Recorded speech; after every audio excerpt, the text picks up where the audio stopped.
Welcome to IBTV. Kadapa జిల్లా బద్వేలు నియోజకవర్గంలో Telugu Desam party 44వ ఆవిర్భావ దినోత్సవ వేడుకలు ఘనంగా నిర్వహించినప్పటికీ వర్గపోరు హాట్ టాపిక్ గా మారింది. పట్టణంలో ఒకవైపు DCC bank chairman Suryanarayana Reddy కార్యాలయం వద్ద పార్టీ జెండాను ఎగురవేయగా, మరోవైపు ఆర్ఆర్ కళ్యాణ్ మండపంలో మాజీ ఎమ్మెల్యే విజయమ్మ, ఇన్ఛార్జ్ రిదేశ్ రెడ్డి ఆధ్వర్యంలో జెండా ఆవిష్కరణ జరిగింది.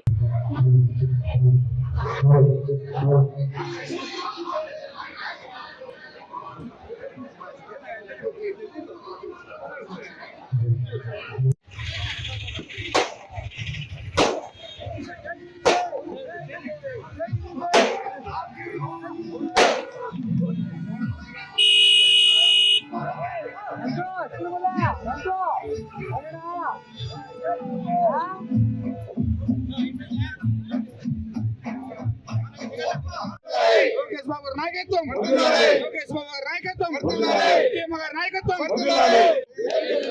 విజయమ్మ గారి నాయకత్వం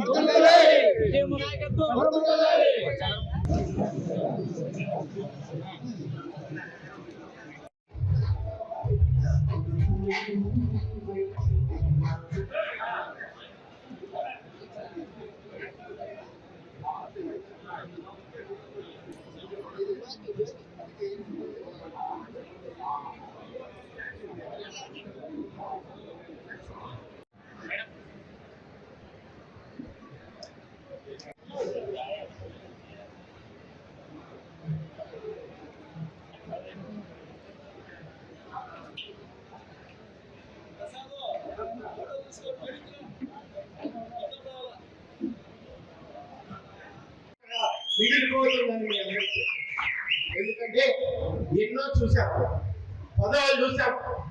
ఈరోజు రాజకీయాలు కానీ శత్రువులు కానీ శాశ్వత శత్రువులు శాశ్వత మిత్రులు ఉంటారు.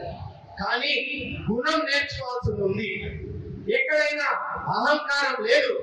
ఎటువంటి గుణం కానీ ఇవన్నీ మనం యువకులందరికీ నేర్చుకోవాల్సిన విధానం వీళ్ళందరినీ చూసి నేర్చుకోవాలి.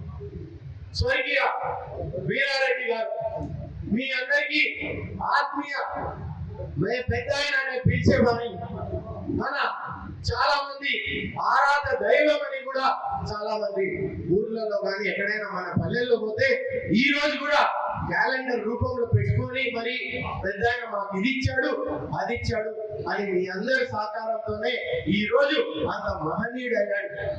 రాజకీయ దురాంధ్రుడు యోగ్యుడు అని మనందరం చెప్పుకుంటాం. ఇవన్నీ మనిషి శాశ్వతంగా లేకపోయినా ఒక పేరు విజయవేముల వీరారెడ్డి నుంచి బద్వేలు వీరారెడ్డి అనేసి రాష్ట్ర నలుమూలలో ఈ రోజు కూడా చాలా మందికి మీ అక్కడే చెప్తున్నారు.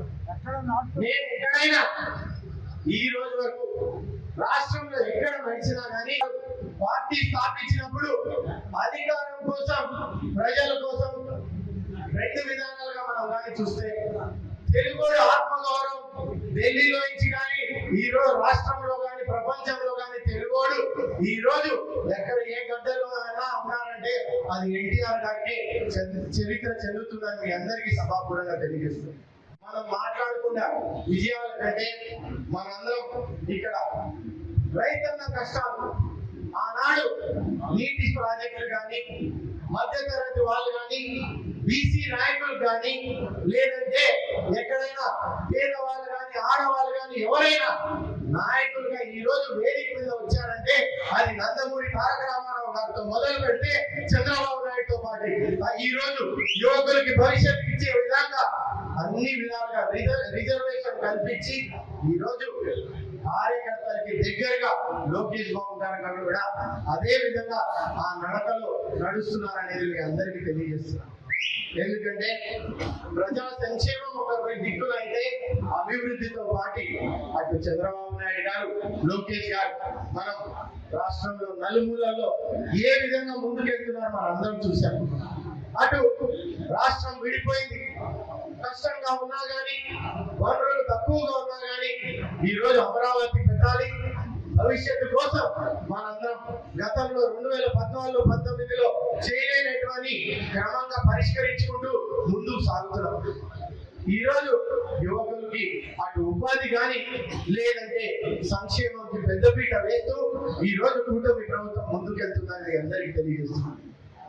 ఈ రోజు నేను ఇందాక చెప్పింది మరొకసారి, ఈరోజు సీనియర్లు ఉన్నారు, మీ అందరూ జెండా మోస్తూనే ఉన్నాం, అలసిపోలేదు. ఈ రోజు కూడా ఉత్సాహంతో ఈ రోజు ఇక్కడ ఉన్న వాళ్ళందరూ యువకులు కూడా ఓపిక నశించి ఆకలి అవుతుంది ఎండకనేసి గంట కూడా సభ ఉండే పరిస్థితి లేదు. కానీ ఈ గంటలో కూడా మాకంటే మాట్లాడాల్సిన మీరు మాట్లాడండి, మా గలమంతా మీరు వినిపించండి అని అనేక మంది ఇక్కడ కూర్చొని చెప్తున్నారంటే ఎందుకంటే వాళ్ళు సలహాదారులుగా ఇక్కడ ఉన్న సమస్యలు అనేక